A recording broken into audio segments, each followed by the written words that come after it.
اور ساتھی قریب قریب پہلے سب کو مکمل کرنا. الحمدللہ نحمده ونستعینه ونستغفره ونؤمن به ونتوکل علیہ ونعوذ باللہ من شرور انفسنا ومن سیئات اعمالنا من يهد الله فلا مضل له ومن يضلل فلا هادي له ونشهد أن لا إله إلا الله وحده لا شريك له ونشهد أن سيدنا ومولانا محمدا عبده ورسوله صلى الله عليه وعلى آله وأصحابه وبارك وسلم تسليما كثيرا كثيرا. أما بعد فأعوذ بالله من الشيطان الرجيم. بسم الله الرحمن الرحيم. ولا تقولوا لمن يقتل في سبيل الله أموات بل أحياء ولكن لا تشعرون. وقال النبي صلى الله عليه وسلم لو كان بعدي نبي لكان عمر أو كما قال عليه الصلاة والسلام. صدق الله العظيم وصدق رسوله النبي الكريم. رب اشرح لي صدري ويسر لي امري واحلل عقدة من لساني يفقهوا قولي. ایک مرتبہ نبی اکرم صلی اللہ علیہ وسلم پر درود شریف پڑھ لیجیے. اللهم صل على محمد وعلى آل محمد كما صليت على إبراهيم وعلى آل إبراهيم إنك حميد مجيد.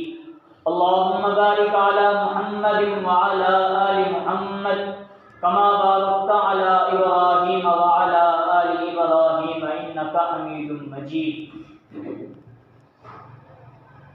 محترم بزرگوں اور عزیز دوستو، اللہ تبارک و تعالیٰ کا احسان، اللہ کا فضل اور اللہ کا کرم ہے کہ اللہ تعالیٰ نے مجھے اور آپ کو نماز جمعہ کے لیے اپنے گھر مسجد میں جلد سے جلد آنے کی توفیق نصیب فرمائی.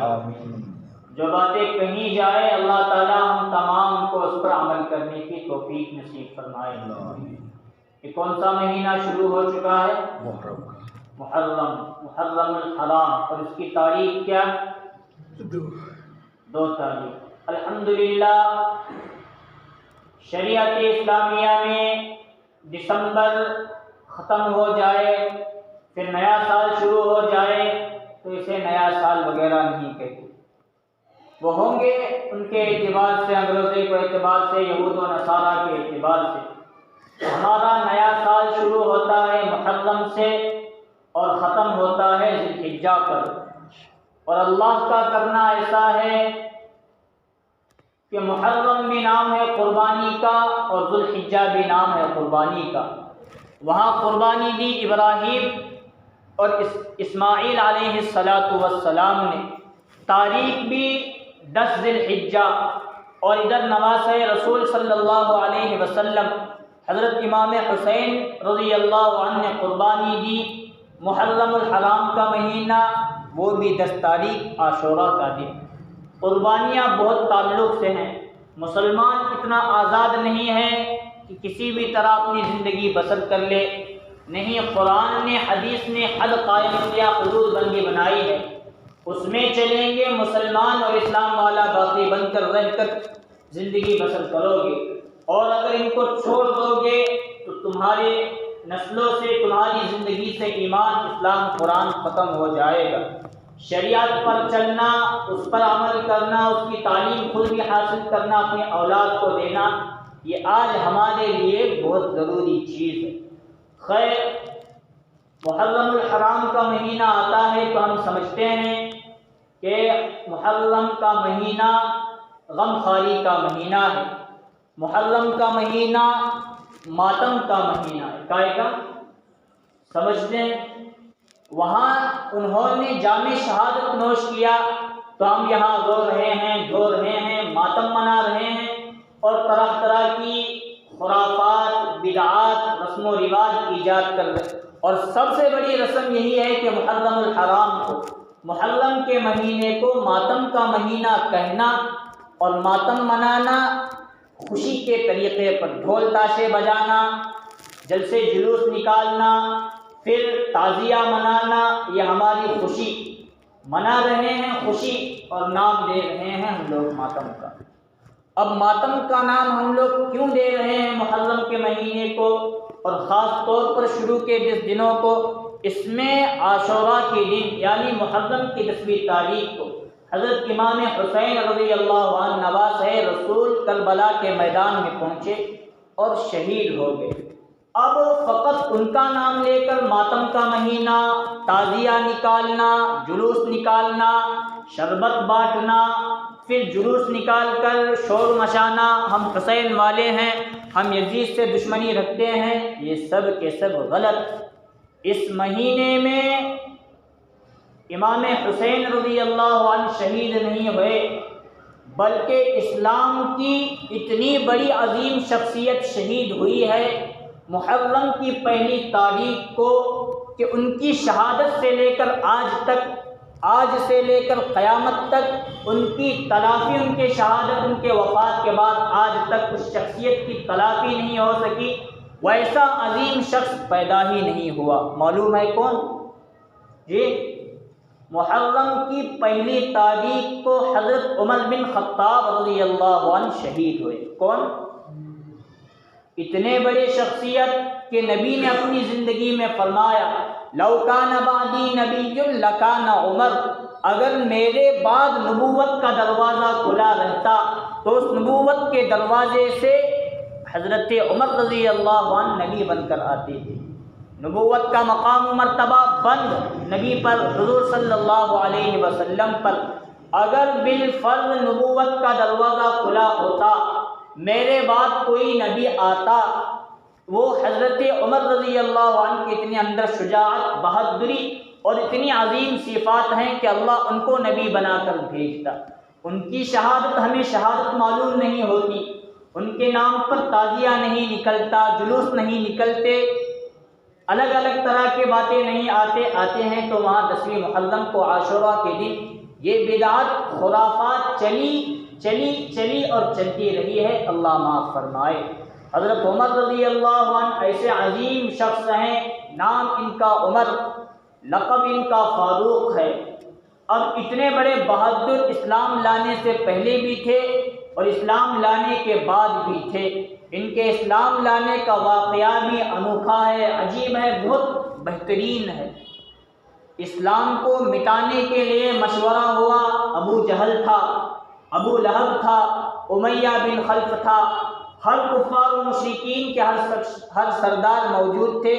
اسی میٹنگ اور اسے مشورے کے اندر حضرت عمر رضی اللہ عنہ بھی موجود تھے۔ ابو جہل نے بھی حضرت عمر کی تعریف کی، ابو لہب نے بھی کی، ہر شخص نے حضرت عمر کی تعریف کی کہ اسلام کی جڑ جو مٹا سکتا ہے وہ عمر بن خطاب مٹا سکتا ہے، نبی کو ختم جو کر سکتا ہے، قتل کر سکتا ہے، وہ مجھ میں طاقت نہیں، ابو لہب میں طاقت نہیں، کسی میں طاقت نہیں، وہ طاقت عمر بن خطاب۔ ہر ایک نے حضرت عمر کو بہادر بتایا، ان کو تیار کیا کہ جاؤ نبی صلی اللہ علیہ وسلم کو قتل کر دو، اسلام آگے نہیں بڑھے گا، قرآن آگے نہیں بڑھے گا، بس ہماری حکومت چلے گی، بت پرستی ہوگی، شرک ہوگا، بدعات ہوگی، رسم و رواج کا زمانہ چلتے رہے گا۔ اب حضرت عمر اس وقت مسلمان نہیں ہوئے تھے، نبی صلی اللہ علیہ وسلم سے دشمنی تھی، حضور صلی اللہ علیہ وسلم سے دشمنی رکھ کر قتل کرنے کا منصوبہ وہ بھی بنایا کرتے تھے۔ موقع ملا، اپنے گھوڑے پر سوار ہو گئے اور چلے حضرت آپ صلی اللہ علیہ وسلم کو قتل کرنے کے لیے۔ بیچ میں ایک صحابی حضرت نعیم رضی اللہ عنہ ملے، دیکھا کہ حضرت عمر رضی اللہ عنہ بڑے غصے کی حالت میں ہیں، گھوڑے کو تیز دوڑا رہے ہیں اور تلوار میان سے نکال کر ننگی لیے ہوئے ہیں۔ ان کو روک کر پوچھا، عمر بن خطاب کہاں کا ارادہ ہے؟ آج کس کو قتل کرنے جا رہے ہو؟ کس کا خاتمہ کرنا چاہتے ہو؟ صحابی کے جواب میں حضرت عمر رضی اللہ عنہ نے کہا، میں تمہارے نبی محمد ابن عبداللہ کو آج ختم کر کے رہوں گا، اور آج محمد ابن عبداللہ صلی اللہ علیہ وسلم کو میرے ہاتھ سے کوئی بچا نہیں سکتا۔ کیوں؟ اسلام انہی کی وجہ سے پھیل رہا ہے، پوری دنیا میں اسلام انہی کی وجہ سے پھیلے گا۔ مسلمان جو ہو رہے ہیں مکہ میں محمد صلی اللہ علیہ وسلم کی وجہ سے ہو رہے ہیں۔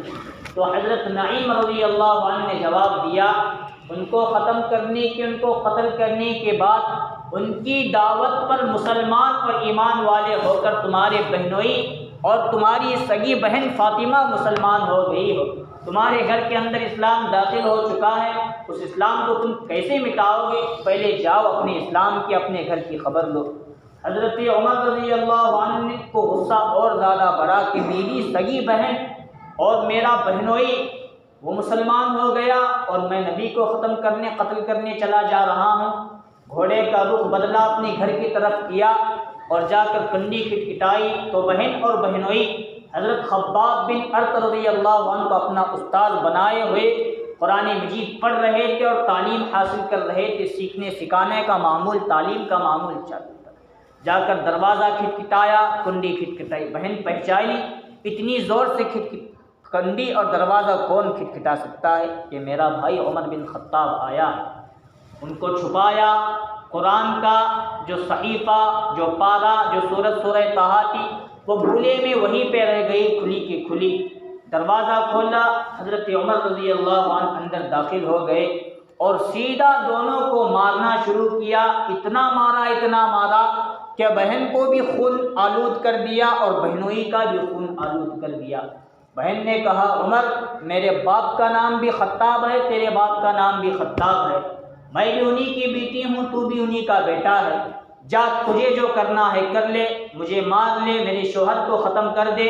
اسلام اب دل میں، ایمان اب دل میں اتر چکا ہے، ہر چیز ہم سے چھینی جا سکتی ہے، ایمان اور اسلام ہماری نسلوں سے، ہمارے دل و دماغ سے تو ختم نہیں کر سکتا۔ یہ جملہ جو سنا، حضرت عمر رضی اللہ عنہ کا غصہ ٹھنڈا ہو گیا اور کہنے لگے، بتاؤ تم کیا پڑھ رہے تھے؟ بہن کہنے لگی، عمر قرآن مجید پڑھ رہے تھے، اللہ کا کلام، آخری کتاب پڑھ رہے تھے، اسے ناپاک تیرے جیسے ناپاک لوگ چھو نہیں سکتے، اگر تجھے پڑھنا ہے تو غسل کر، پھر قرآن مجید کو ہاتھ لگانا۔ حضرت عمر رضی اللہ عنہ کی اب تقدیر بدلنے والی تھی۔ حضرت عمر رضی اللہ عنہ نے غسل کیا، وضو کیا، غسل کیا اور قرآن مجید کو ہاتھ لگا کر قرآن مجید پڑھنے لگے۔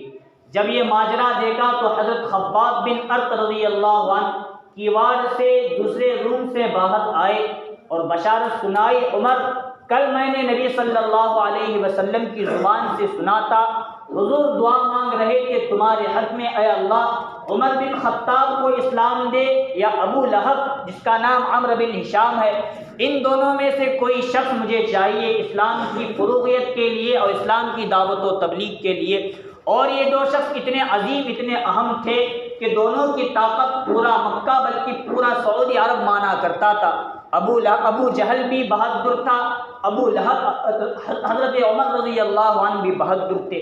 دونوں کے لیے نبی صلی اللہ علیہ وسلم نے دعا کی، اللہ تبارک و تعالیٰ نے نبی صلی اللہ علیہ وسلم کی وہ دعا حضرت عمر بن خطاب رضی اللہ عنہ کے حق میں قبول کی۔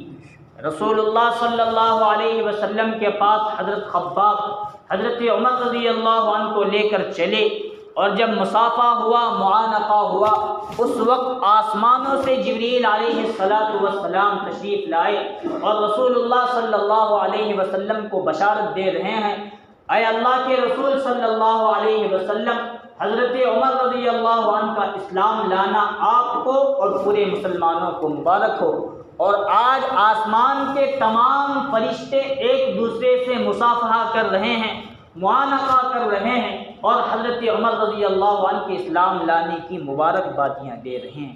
اتنے بڑے عظیم شخصیت، اتنے بڑے عظیم شخصیت، اتنے بڑے عظیم شخصیت کہ ان کے آنے پر مکہ مکرمہ میں اللہ اکبر کا نعرہ بلند ہوا۔ اس زمانے میں اللہ کا نام لینا، کھل کر نام لینا حضور کے لیے بھی مشکل ہو گیا تھا، تمام صحابہ اکرام کے لیے مشکل ہو گیا تھا۔ اس وقت حضرت عمر کے اسلام لانے سے پہلے تک کھل کر نہ دعوت و تبلیغ کی جاتی تھی، نہ کھل کر اللہ کا نام لیا جاتا تھا، نہ کھل کر قرآن مجید پڑھا جاتا تھا، نہ کھل کر قرآن مجید کی تعلیم دی جاتی تھی، نہ اللہ کے گھر کعبۃ اللہ میں کھڑے رہ کر رسول اللہ صلی اللہ علیہ وسلم بھی کھل کر جماعت کے ساتھ نماز نہیں پڑھی اور نماز نہیں پڑھائی۔ اللہ کا کرنا ایسا ہوا کہ حضرت عمر مسلمان ہوئے، ان کے مسلمان ہونے پر پورے مکہ المکرمہ میں اللہ اکبر کا نعرہ بلند ہوا، اور کعبۃ اللہ کے سامنے کھڑے رہ کر رسول اللہ صلی اللہ علیہ وسلم نے تمام صحابہ کرام کو لے کر باجماعت نماز پڑھائی، قرآن مجید کی تعلیم دی۔ اتنے بڑے عظیم شخصیت کہ وہ ایسے شخصیت ہیں جو رسول اللہ صلی اللہ علیہ وسلم نے اللہ سے مانگ کر حضرت عمر کو طلب کیا، اے اللہ عمر کو مسلمان بنا کر میرے نقش قدم پر چلا اور میرے سامنے قرآن اور حدیث کی تعلیم، اسلام کی تعلیم کے لیے مجھے دے۔ ایسے عظیم شخصیت کو اللہ تبارک و تعالیٰ نے مسلمان بنایا، اور وہاں سے چالو ہوا اسلام کے پھیلنے کا مسئلہ۔ حضرت عمر کے مسلمان ہونے سے لے کر آج تک، اور آج سے لے کر قیامت تک کوئی دن ایسا نہیں آیا، یہ حضرت عمر کی عظیم خصوصیت اور عظیم خاصیت ہے کہ اسلام کبھی دبا نہیں، اسلام کبھی ختم نہیں ہوا۔ یہ حضرت عمر بن خطاب رضی اللہ عنہ کے کھاتے میں پہنچتا ہے اسلام کے پھیلنے کا ثواب، اسلام کے پھیلنے کا معاملہ۔ بس اس وقت سے لے کر اسلام پھیلتا چلا گیا۔ نام عمر، آپ کا نام، آپ کا لقب فاروق ہے۔ فاروق کہتے ہیں کفر اور اسلام میں فرق کرنے والے کو، جدا کرنے والے کو۔ ایک مرتبہ ایک یہودی اور ایک مسلمان، ظاہراً مسلمان لیکن اندر سے منافق، وہ دونوں رسول اللہ صلی اللہ علیہ وسلم کے پاس سے ہو کر حضرت عمر کے پاس کوئی معاملہ لے کر آئے، کوئی زمین کا، کوئی پیسے کا مسئلہ تھا، وہ لے کر آئے اور دونوں کہنے لگے اس طرح کا ہمارا معاملہ ہے، اس معاملے میں ہمارا فیصلہ کیجیے۔ حضرت عمر رضی اللہ عنہ نے سوال کیا، میں تو چھوٹا موٹا آدمی ہوں، میرے اور آپ کے آقا جناب محمد الرسول اللہ صلی اللہ علیہ وسلم موجود ہیں، ان کو چھوڑ کر فیصلہ کروانے کے لیے میرے پاس کیوں آئے؟ وہ یہودی شخص نے جواب دیا کہ نہیں، ہم نبی صلی اللہ علیہ وسلم کے پاس گئے، نبی صلی اللہ علیہ وسلم نے اس معاملے میں فیصلہ فرما دیا، لیکن جو یہ مسلمان شخص ہے اس کو نبی کا فیصلہ منظور نہیں، اس لیے وہ چاہتا ہے کہ فیصلہ آپ کے پاس کروائے۔ تو حضرت عمر کہنے لگے ٹھیک ہے، اندر جا کر آتا ہوں، تم دونوں رکو۔ گئے، ننگی تلوار نیام سے نکال کر لائے اور سیدھا اس منافق جو مسلمان تھا ظاہراً، اس کا گلا ہی کاٹ دیا اور اسے قتل ہی کر دیا، اس وقت گردن مار دی اس کی، اور فرمایا جس کو نبی کا، اللہ کا فیصلہ منظور نہیں وہ عمر کے فیصلے پر راضی رہ سکتا ہے۔ عمر کا فیصلہ یہ ہے جو اللہ کی نہ مانے، جو نبی کی نہ مانے، وہ مسلمان نہیں، اس لیے عمر بن خطاب کی تلوار ایسے لوگوں پر برسے گی، ایسے لوگوں کو قتل کرے گی۔ اتنے سخت تھے اسلامی شریعت کے معاملے میں کہ کسی شخص کو اسلام کے خلاف، اللہ کے خلاف، قرآن کے خلاف کرتے دیکھتے تلوار نیام سے نکالتے اور کہتے اے اللہ کے رسول مجھے اجازت دیجیے، میں اس کو قتل کرنا چاہتا ہوں، اس کی گردن اڑانا چاہتا ہوں۔ حضرت عمر، نام عمر، فاروق لقب، جب سے مسلمان ہوئے تب سے اسلام کی خدمت میں ملے، اور رسول اللہ صلی اللہ علیہ وسلم نے ان کو بشارت دی، لو کان بعدی نبی لکان عمر، اگر میرے بعد کوئی نبی ہوتا تو وہ عمر بن خطاب رضی اللہ عنہ نبی ہوتے۔ ان کا زمانہ رسول اللہ صلی اللہ علیہ وسلم کے ساتھ ہوا۔ قرآن مجید میں 22 مقامات ایسے ہیں کہ حضرت عمر چاہتے تھے یہ حکم نازل ہو، انہوں نے رسول اللہ صلی اللہ علیہ وسلم کے پاس گئے یا جانے کے ارادے سے نکلے تھے، جو حضرت عمر کا ارادہ تھا اسی بات کو، اسی نیت ارادے کو اللہ تعالیٰ نے قرآن مجید کی آیات بنا کر قرآن مجید میں نازل کیا۔ اتنے بڑے صحابی حضرت عمر بن خطاب رضی اللہ عنہ، جب ان کی خلافت کا زمانہ شروع ہوا اس وقت بھی انہوں نے عدل و حکومت میں ذرہ برابر لاپرواہی نہیں کی اور اللہ کے احکامات کو پابندی کرتے تھے، تواضع تھی، عدل و حکومت تھا، ہر چیز ان کے سامنے تھی۔ اللہ کو ڈر ڈر کر وہ دنیا سے چلے گئے۔ آج ہم لوگوں کے پاس 2 پیسہ آتا ہے، تکبر آ جاتی ہے۔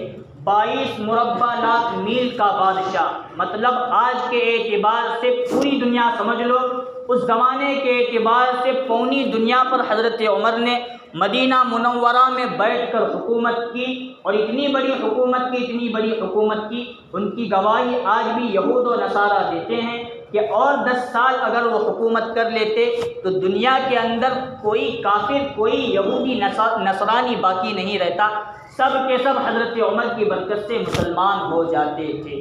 10 سال کی انہوں نے حکومت کی۔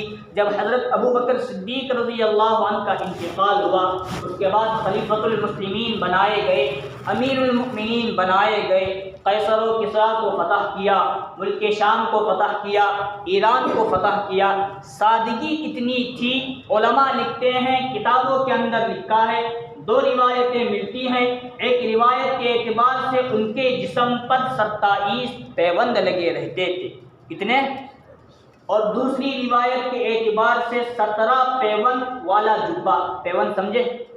جو آج کل ہمارے چرواندوں کے نئی جنس پینٹ کے اوپر رہتے ہیں، ٹھیک لا، پہلے غریب لوگ لگایا کرتے تھے، آج امیر لوگ لگاتے ہیں۔ پیوند 17 پیوند۔ حضرت زید بن ثابت یا کوئی صحابی فرماتے ہیں، میں نے حضرت عمر رضی اللہ عنہ کو فلسطین جب میں بیت المقدس کو فتح کیا، میں نے ان کے جسم کے جبے کی گنتی کی تو پیوند لگے ہوئے تھے 17 پیوند۔ 17 پیوند کے ساتھ قیصر و کسریٰ کو فتح کیا، فلسطین کو فتح کیا۔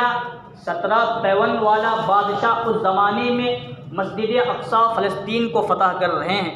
آج 56 ممالک مل کر اس فلسطین کو، مسجد اقصی کو آزاد کرانے کے لیے، اسے فتح کروانے کے لیے تیار نہیں۔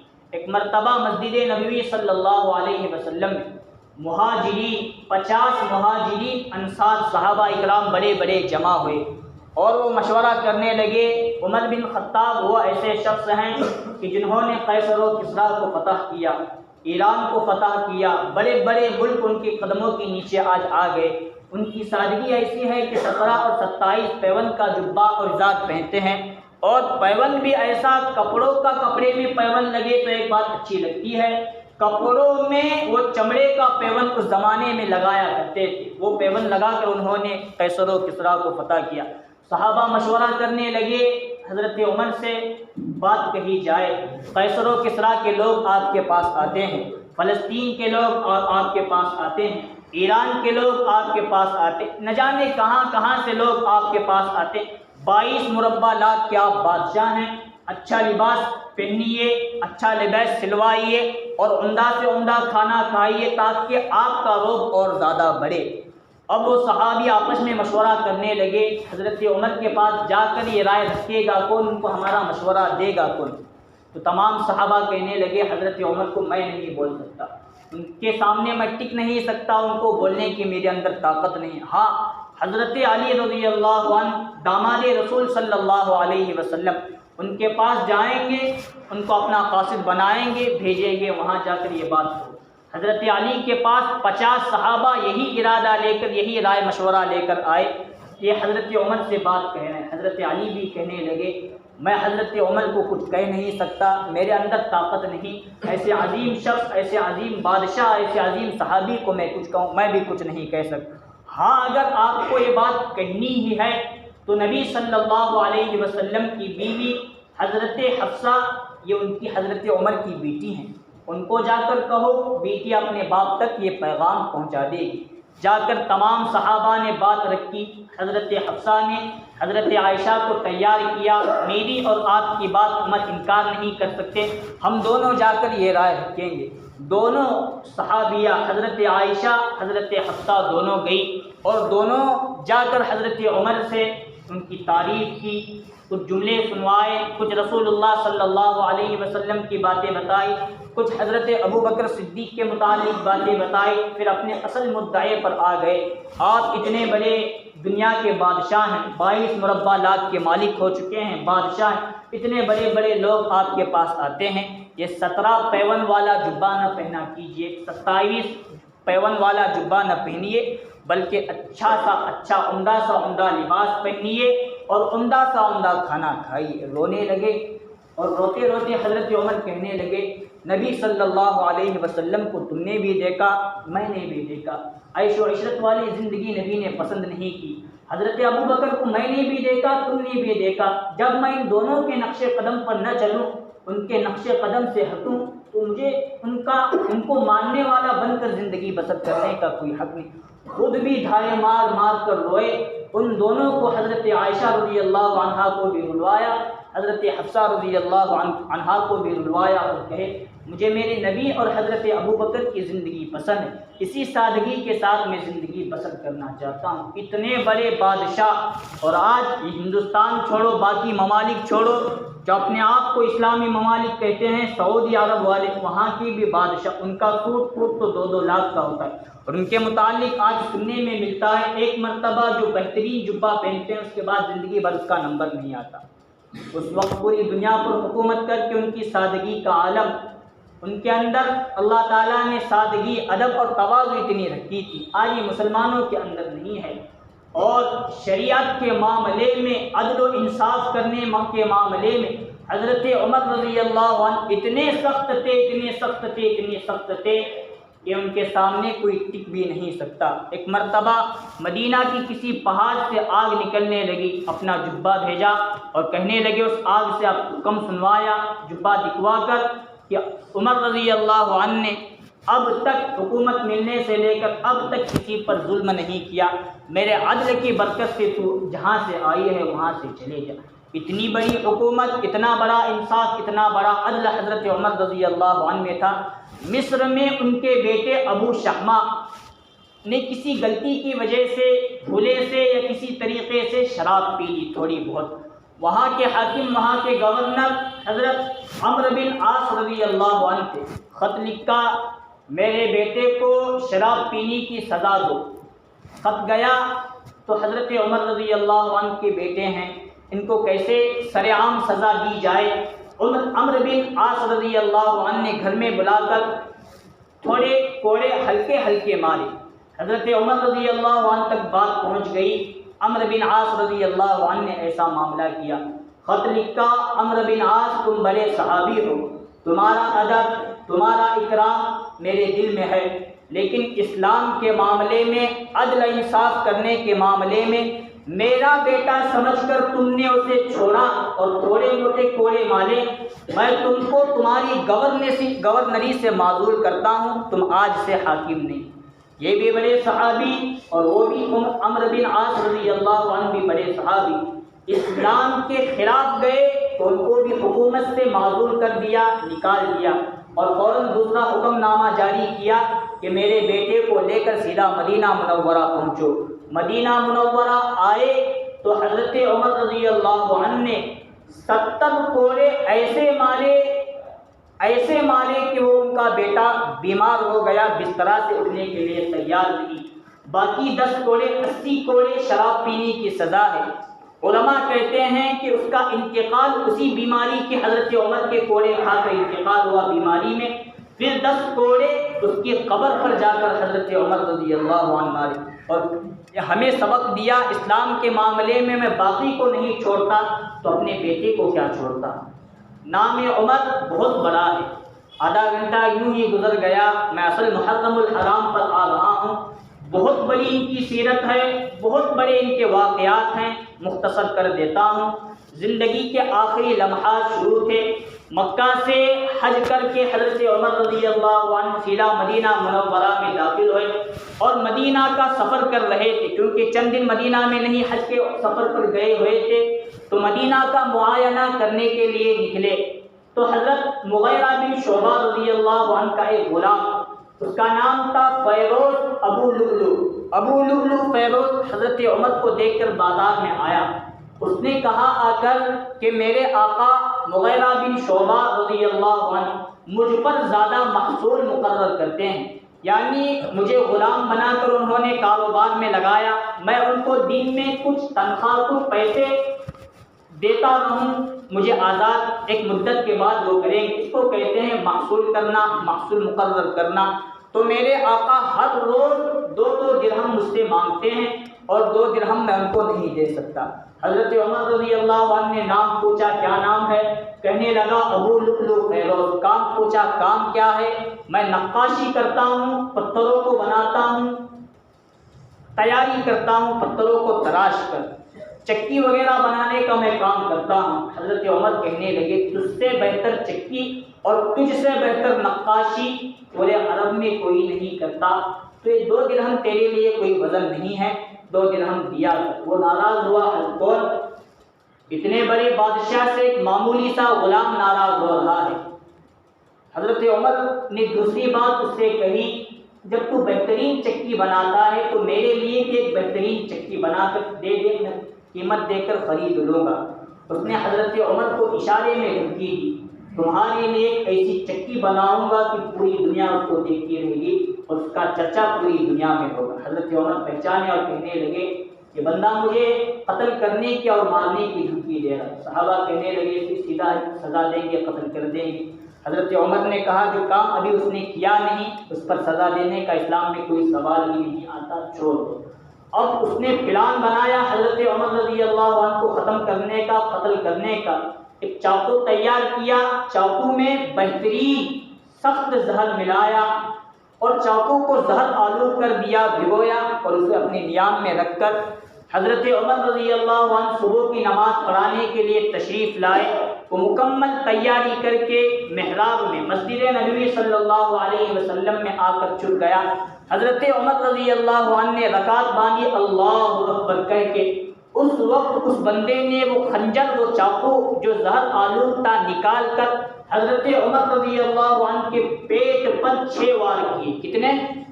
پیٹ پر، ناک کے اوپر وار کیے، 6واں وار ناک کے نیچے کیا، جس کی وجہ سے پورا پیٹ پھٹ گیا اور وہاں سے خون وغیرہ بہت بہنے لگا۔ اسی حالت میں حضرت عمر رضی اللہ عنہ نے پیچھے غالباً حضرت عبد الرحمن ابن عوف تھے یا کوئی اور صحابی تھے، ان کا ہاتھ پکڑ کے مصلی پر کھڑا کیا اور باقی مختصر نماز کر کے حضرت عمر کو ادھر لائے۔ تب تک ابو لؤلؤ فیروز نے اپنے آپ کو قتل کر لیا اور وہ بھی ختم ہو گیا، وہی کا وہی معاملہ۔